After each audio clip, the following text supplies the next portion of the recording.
আগুন এই প্রায় ধরে গেছে তো আবার এই প্রায় ধরে গেছে আবার এটা বাতাসে ঘুরে যাচ্ছে আগুন নাই আবার ওই প্রায় দিলে হচ্ছে ঠান্ডা বাও তো ওইদিকে বাতাসে ওইদিকে আগুন ধরে গেছে কাকা এই সলিউশন আগুন ধরে গেছে এমনটা আগুনে লাগে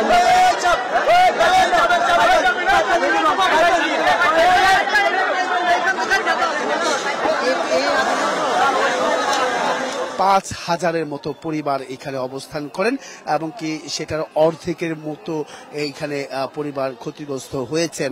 এখন সেটাই একটু চিন্তার বিষয় হয়ে গেছে যে আসলে ঘরগুলোতে কারা ছিলেন সেই সময়টাতে আগুন যখন লেগে যায় এবং কি কারণে লেগেছে সেই বিষয়টাও কিন্তু নিশ্চিত করে কেউ বলতে পারছেন না। এটা তারা অভিযোগ আকারেই বলে যান যে প্রতিবারই এইভাবে আগুনের সম্মুখীন হতে হয় তাদের।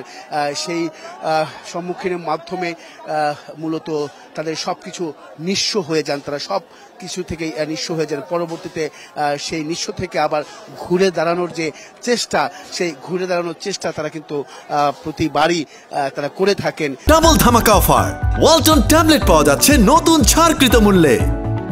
তাই তারা অনেকেই রাগে ক্ষোভে ক্ষুব্ধ হয়ে তারা কিন্তু মূলত বলছেন যে এটা আমাদের জন্য নতুন কিছু নয়। এরকম এই ধরনের আগুনের সম্মুখীন আমরা বহুবার হয়েছি, কিন্তু সংশ্লিষ্ট সরকার বা বিভিন্ন জায়গা থেকে কোনো ধরনের পদক্ষেপ নেয়ার যে প্রতিশ্রুতি সেটা দিয়ে থাকলেও তারা কিন্তু আসলে কখনোই প্রতিশ্রুতি সেই দিয়ে রক্ষা করেনি। সেই বিষয়গুলো কিন্তু তারা অভিযোগ আকারে বলছেন।